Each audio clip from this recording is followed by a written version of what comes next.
За време на гостувањето во подкастот на Рач Шамани, Бил Гейтс откри колку пари ќе наследат неговите 3 деца, ќерките Дженифер и Фиби и синот Рори.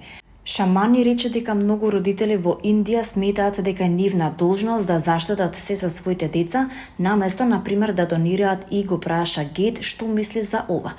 Секој нека одлучи сам, што се однесува до мене, моите деца добија образование и одлично воспитување, но ќе добијат помалку од 1% од моето богатство. Ова не е династија. Не барам од нив да го водат Microsoft, рече тој. Според Forbes, неговото нето богатство е 101,2 милиарди долари, што значи дека неговите деца ќе наследат повеќе од 1 милиарда долари.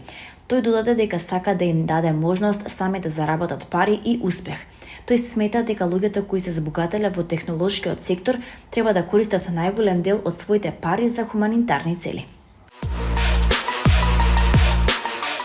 Имотот каде што холивудската ѕвезда Джин Хикман и неговата сопруга Бетси Аракава беа пронајдени мртви во февруари, бил препон со стаорци кои шират смртоносна болест. Актерот и неговата 65 годишна сопруга биле пронајдени мртви на 26 февруари во нивниот дом во Ново Мексико, откако безбедносниот персонал ги видел нивните тела низ прозорец и ги известил властите. Труењето со јаглерод моноксид се сметало за рана причина за смртта, но подоцна било отфрлено откако иселениците откриле дека кучето на двојката исто така било пронајдено мртво на друго место на имотот. Подоцна е утврдено дека сопругата на Хекман починала од хантавирус пулмонален синдром околу 12 февруари, ретка состојба предизвикана од хантавирус кој се шири преку измет и урина од стаорци.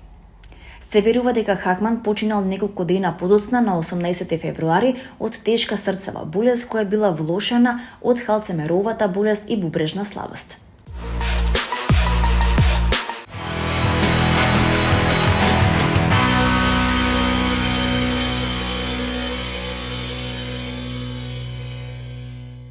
Денес се навршија тажни притажни 25 години од смртта на легендарниот Јонче Христовски.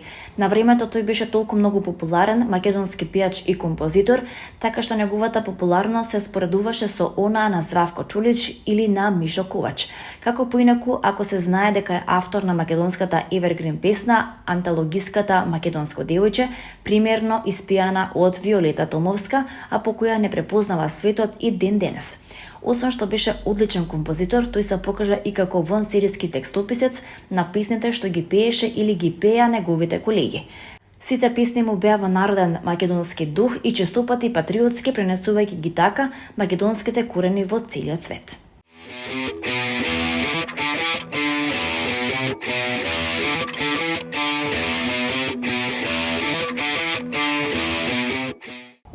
Словеничката група Joker Out, која за кратко време стана тинеџерска атракција, ќе настапи на годинашното издание на фестивалот Скопје Колинг.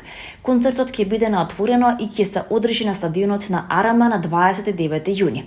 20 милиони преслушувања на Spotify, соработка со Елвис Костело, распродаден концерт во легендарната сала Electric Ballroom во Лондон, распродадени концерти во Англија, Полска, Ирска, Норвешка, Шведска, Финска, вирален настап на Евровизија, повеќе од јасно дека овие регионални а светски шампиони ја заслужуваат водечката позиција покрај Massive Attack и Nick Cave на годинашното издание на Скопје Колинг, велат од продукцијата Avalon кои го организираат овој фестивал.